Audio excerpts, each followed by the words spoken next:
আসলাম একটি ভিডিও নিয়ে। বন্ধুরা, এই যে আমি রান্না করছি আজকে ভেজ ডাল। অনেক কিছু আমাদের আজকে রান্না হবে, শাক, মাংস, ভেজ ডাল, মুরগির মাংস, পাঁঠার মাংস, অনেক কিছু। তো রান্না আজকে আমি দেখাবো আপনাদেরকে অল্প অল্প করে। তো ভেজ ডালটা আমি ঢেলে নিই, সিদ্ধ হয়ে গেছে, কেন মুগের ডাল, এটা ছোক দিতে হবে। তো চলো ভিডিও দেখতে থাকো। ডালটা সম্বরা দিব, তো আমি 3টা শুকনো লঙ্কা দিয়ে দিলাম, একটু গোটা জিরা। ভেজ ডালে গোটা জিরা আর শুকনো লঙ্কা দিয়ে একটু ছোক দিলে দারুণ লাগে, স্বাদ আসছে। পেঁয়াজ রসুন দিলে স্বাদ আসছে না এই ডালে।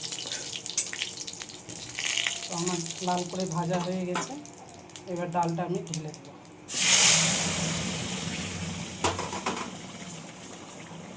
কড়াই বসিয়ে দিয়েছি বন্ধুরা। এবার আমি শাক রান্না করব। এই যে আমি ধুয়ে টুয়ে নিয়ে চলে এসেছি, ধুয়ে ভালো করে। এভাবে করে শাক রান্না করলে দারুণ স্বাদ হয়। আমাদের বাড়িতে তো এইভাবেই ভালোবাসে।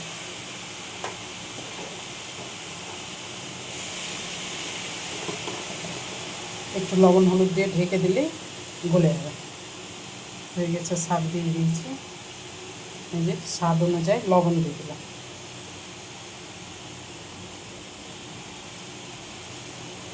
একটু হলুদ দিয়ে দিলাম। শাকে হলুদ তো দিতে হয় না, কিন্তু আমি দিই, কেন আমাদের বাড়ি বিনা হলুদে খেতে চাই না কেউ। আর এই যে কাঁচা লঙ্কা দিয়ে এবার একটু ঢেকে দেবো। আমি এখন লাগবো না, একটু পরে লাগবো। দেখো শাকটা গলে গেছে বন্ধুরা। এবার আমি এটাকে নামিয়ে সম্বরা দেব, নামাবো। তেল গরম হয়ে গেছে, এই যে গোটা জিরা দিয়ে দিলাম তেলের উপরে, আর কয়েকটা শুকনো লঙ্কা। ভালো করে ভাজা হয়ে গেছে। এবার রসুন দিয়ে দেবো থেঁতা করে। এটা ডাঁটার শাক আছে, একটু রসুন দিলে ভালো লাগবে খেতে।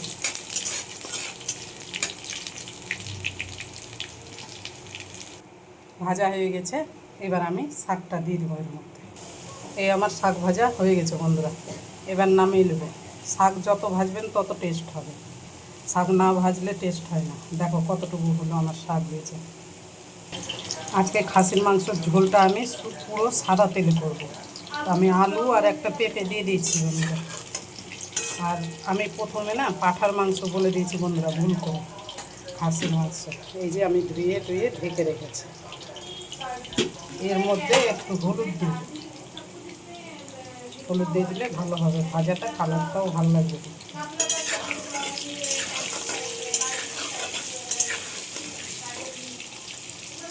লাল করে ভেজে নিই। আলুটা ভেজে নিয়েছি, এবার এই তেলে আমি পেঁয়াজ দিয়ে দেবো। পেঁয়াজটা ভালো করে ভেজে নিই।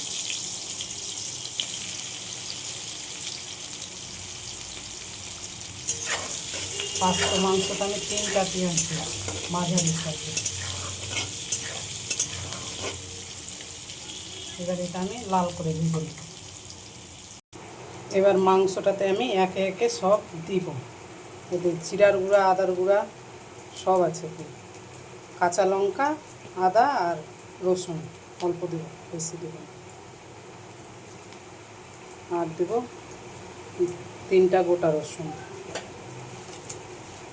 শুকনো লঙ্কা, তেজপাতা।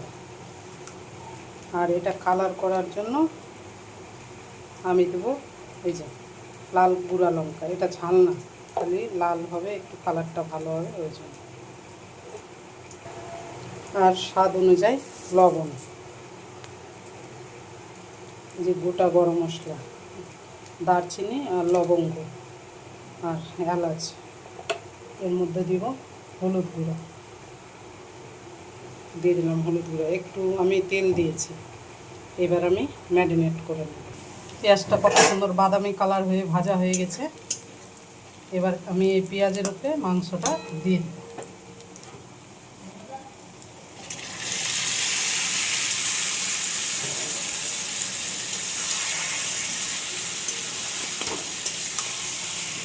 এক হাতে ক্যামেরা ধরা, কড়াইটা লেগে যাচ্ছে।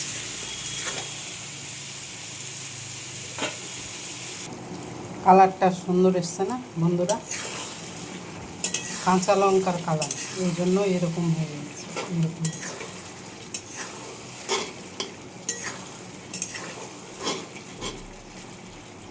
এরকম ভালো করে কষাবো। তারপরে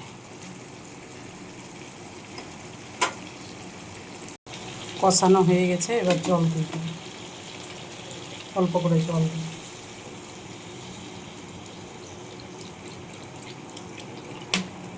আর দেবো না, ঝোল ফুটে ওঠা অবধি অপেক্ষা করব। তারপরে আমি আলু আর পেঁপেটা ভেজে রেখেছি যে ওইটা দিব, ফুটে উঠবে তারপরে দেবো। ঝোলটা ফুটে গেছে, এবার আলুটা দিয়ে দেবো, যে আলুটা আমি ভেজে রেখেছি ওই আলুটা দিয়ে দেবো। এবার ঢেকে দিয়ে আমি 20 মিনিট একে ফুটাবো ঘুরে দেখে। 20 মিনিট পরে আমি ঢাকনা উদাম করে দেখবো যে কী হলো তরকারি। বন্ধুরা, মাংস আমার রান্না হয়ে গেছে, এবারে গরম মশলা একটু দেবো। গরম মশলা দিয়ে নামিয়ে দেবো। আজকের মতন রান্না আমার হয়ে গেছে। তো ভিডিও ভালো লাগলে অবশ্যই জানাবে, আর ভিডিও অনেক বড় হয়ে যাবে, ওই জন্য পুরো রান্নাটা দেখলাম না, অল্প অল্প করে 3টা রান্না দেখলাম। তো বন্ধুরা, ভিডিও এখানেই রাখলাম, পরবর্তী ভিডিওতে দেখা হবে।